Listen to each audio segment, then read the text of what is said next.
जय हिंद साथियों।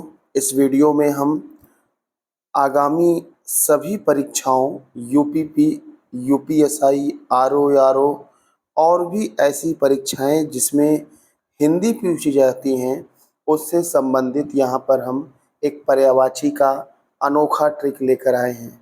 देखिए, किसी भी शब्द की पर्यायवाची लोग अलग-अलग तरीकों से याद करते हैं।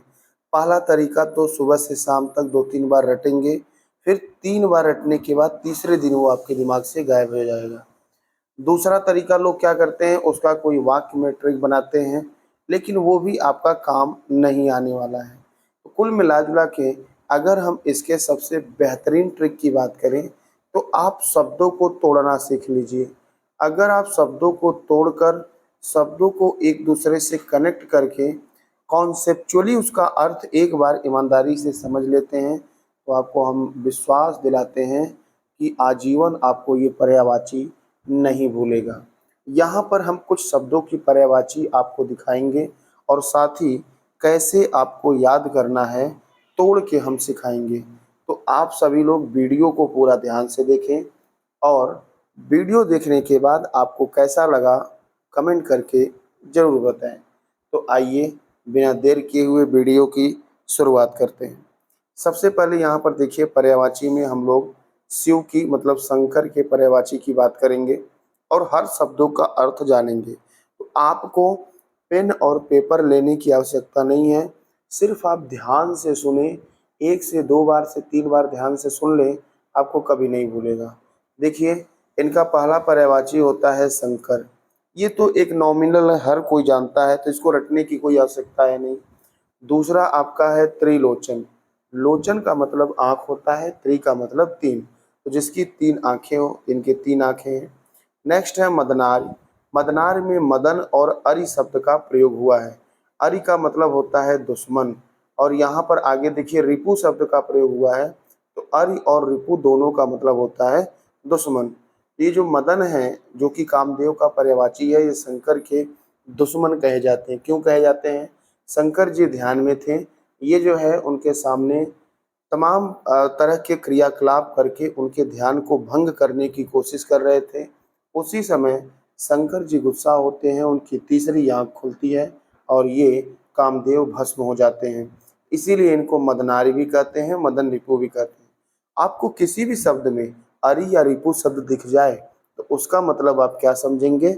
दुश्मन समझेंगे। अगला देखिए, भूतेश और भूतनाथ दोनों कहते हैं। ये भूत जो होते हैं, आप लोग भूत प्रेत का नाम सुने होंगे, तो भूत के ये मालिक हैं, भूत के नाथ हैं, ठीक है। इनको चंद्रचूड़, चंद्रमौली, चंद्रशेखर तीनों कहा जाता है। तो देखिए, चंद्रचूड़ का मतलब होता है जूड़ा, जो बाल का बनाया जाता है, तो उसके ऊपर चंद्रमा विराज है, इसीलिए चंद्रचूड़ कहते हैं।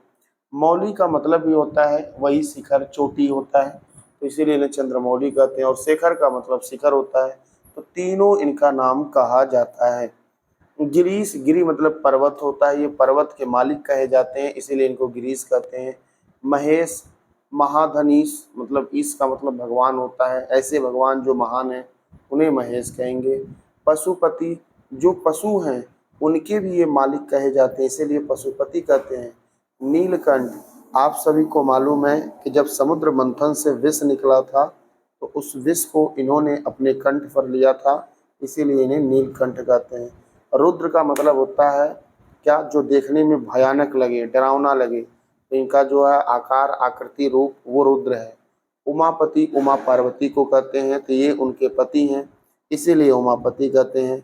धूर जट, जट का मतलब इनके जटाओं पर जो है क्या है, जैसे धूल की तरह होता है, ठीक है। धूल का मतलब धूल होता है, धूल आप लोग जानते हैं, तो जटाएं धूल की तरह जो है उस पर धूल लगा हुआ है, इसीलिए धूर्जट कहा जाता है। त्रिपुरारी, त्रिपुर नाम का एक राक्षस था, उसका इन्होंने वध किया, इसीलिए त्रिपुरधन अरि इज इक्वल टू त्रिपुरारी होगा। व्योमकेश, व्योमकेश का मतलब क्या हो जाएगा? व्योमकेश का मतलब होगा बाल की तरह आकाश, तो इनके जो बाल है उसी की तरह जो है आकाश पूरा फैला हुआ है। अगला देख लीजिए, अगला आपको है गंगाधर। गंगाधर का मतलब क्या होता है? जब गंगा जी को धरती पे लाना था भागीरथी के द्वारा, यहाँ पर इन्होंने क्या किया था, अपने जटाओं में जो है गंगा जी को धारण किया था, इसलिए गंगाधर कहते हैं। शेषधर, शेष का मतलब सर्प नाग, तो उनको इन्होंने धारण किया है इसलिए शेषधर कहते हैं। आशुतोष, आशु का मतलब शीघ्र होता है, तोष मतलब प्रसन्न होता है, तो जो तुरंत या शीघ्र प्रसन्न हो जाए इसीलिए इनको आशुतोष कहते हैं। पिनाकी, पिनाक नामक धनुष का ये प्रयोग करते हैं इसीलिए इनको पिनाकी कहते हैं। विरूपाक्ष, विरूपधन अक्षी, जिनकी आंखें क्या हों, विचित्र टाइप की हों, उल्टी हों, तो तीसरी आंख इनकी जो है विरूप होती है। गौरी के पति कहे जाते हैं। महादेव कहते हैं, महान है जो देव। स्वयंभू, स्वयंभू का मतलब होता है जो स्वयं से उत्पन्न हुए हों, उसे स्वयंभू कहते हैं। भव, भव मतलब होता है आशीर्वाद देने वाला। जैसे एक शब्द होता है आयुष्मान भव, तो आयुष्मान भव क्या कहते हैं, आयुष्मान मतलब लंबी उम्र का आशीर्वाद देते हैं। महेश्वर, महान है जो ईश्वर। कैलाशपति, पर्वत के ये मालिक कहे जाते हैं। ठीक है, ये शंकर का पर्यायवाची हो गया।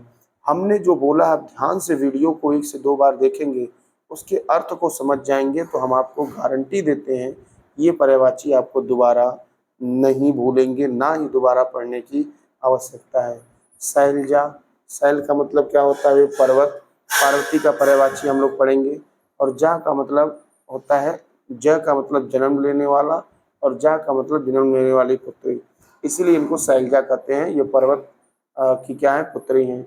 अपर्णा, अपर्णा का मतलब होता है अधनपर्णा, मतलब अमंस होता है नहीं, जिसने पत्ते तक खाना छोड़ दिए हों उन्हें अपर्णा कहते हैं। ये जो है पार्वती जी शंकर जी को पति रूप में प्राप्त करने के लिए पत्ते तक खाना छोड़ दी थी। शैलपुत्री, वही चीज आ गया, जा मने उनकी पुत्री हो गई, और पुत्री का मतलब भी पुत्री हो गया, तो पर्वत की पुत्री है। गिरिजा, गिरी मतलब भी होता है पर्वत, ठीक है, तो उनकी ये पुत्री कही जाती है पर्वतराज की, इसलिए गिरिजा कहते हैं। शिवानी कहते हैं। शिवधन आनी, शिवानी तो शिव की पत्नी होने के कारण शिवानी कहते हैं। गौरी इनका नाम ही है। भवानी इन्हें कहते हैं। शंकरा कहते हैं। देखिए, किसी भी शब्द में जब आ आता है या अकारांत का प्रयोग करते हैं तो वह स्त्रीलिंग हो जाता है। शंकर, शंकरा। शिव का सिया। रुद्र, रुद्र शंकर भगवान का नाम है, तो प्रिया का मतलब उनकी पत्नी है इसलिए रुद्र प्रिया कहते हैं। गिरी तनया, तनया मतलब होता है पुत्री, तो गिरी पर्वत जो है, जो गिरी पर्वतराज हैं उनकी ये पुत्री हैं इसीलिए गिरी तनया कहते हैं। दक्ष सुता, राजा दक्ष की ये क्या है, पुत्री हैं, सॉरी पुत्री नहीं पुत्री हैं, इसीलिए इन्हें दक्ष सुता कहा जाता है।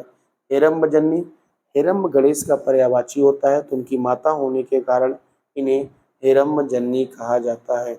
रुद्राणी, रुद्रधराणी, रुद्र जो है शंकर भगवान को कहा जाता है, उनकी पत्नी है इसलिए रुद्राणी कहते हैं। अगला पर्यायवाची हम गणेश से लिए हैं। अभी यहाँ पर हम जो पर्यायवाची पहला 3 लिए हैं, ये लिए हैं शंकर और पार्वती और गणेश का, तीनों लोग एक दूसरे से संबंधित हैं। देखिए, गजानन कहते हैं। गजानन का मतलब होता है गज धनन आनंद, गज का मतलब होता है हाथी, तो जिसका जो है सिर क्या हो, आनंद का मतलब मुख होता है, हाथी की तरह हो। हेरम्ब, हेरम्ब इनका एक नाम है जिसको कहते हैं भावनाओं पर पूर्ण नियंत्रण रखने वाला, तो गणेश भगवान अपनी भावनाओं पर पूर्ण नियंत्रण रखते हैं। एक दंत, एक दांत हैं। विनायक, विनायक का मतलब होता है जो किसी का नेतृत्व करे, तो गणेश भगवान हमेशा नेतृत्व करते हैं। लंबोदर, जिसका उदर लंबा हो, पेट लंबा हो, उसे लंबोदर कहते हैं। गज वदन, वदन मतलब शरीर, ठीक है, जिसका जो है हाथी की तरह शरीर हो, तो इसका मतलब इनका आधा हिस्सा हाथी की तरह है सर वाला। मोदक प्रिय, मोदक मीन्स होता है लड्डू, लड्डू जिसको प्रिय है उसे कहते हैं मोदक प्रिय। गिरिजानंदन, अभी गिरिजा आप पीछे पार्वती जी के पर्यायवाची में पढ़े हैं, तो नंदन का मतलब होता है पुत्र, इसीलिए गिरिजा नंदन कहते हैं। यहाँ देखिए पार्वती नंदन, नंदन का मतलब पुत्र होता है। अगला देखिए गौरी सुत, गौरी अभी आप पीछे पढ़े हैं, सुत का मतलब पुत्र होता है, ठीक है। लंब तुंड, तुंड का मतलब सूढ़ होता है, तो लंब मतलब लंबा होता है, तो इनके सूढ़ क्या है, लंबे हैं। वक्र तुंड, वक्र मतलब होता है टेढ़ा, तुंड मतलब सूर, तो इनके सूर क्या है, टेढ़े हैं। अंबिके, अंबिके दिया है, तो अंबिके मतलब होता है, अंबिका मतलब होता है दुर्गा या जननी कहते हैं। जैसे अब ये दुर्गा जी के या जननी पार्वती के पुत्र हैं इसलिए अंबिके कहते हैं। इसी प्रकार से जैसे होता है कुंती का कौन्तेय कहा जाता है, पांचों जो पांडव होते हैं उन्हें कौन्तेय कहते हैं, इसीलिए अंबिका की पुत्री होने के कारण इन्हें अंबिके कहा जाता है। सुर्प, कर्ण, सुर्प मतलब होता है एक तरह से बांस का सीख होता है, कर्ण मतलब कान में, तो इनके कान में जो है एक तरह से बांस का कुंडल है, ठीक है। हस्ती मुख, हस्ती में हाथी होता है, मुख मतलब मुख, तो हाथी की तरह इनका मुख है। विघ्नराज, विघ्न के राजा हैं, सारे दुखों को निवारण करते हैं, दुख को खत्म करते हैं।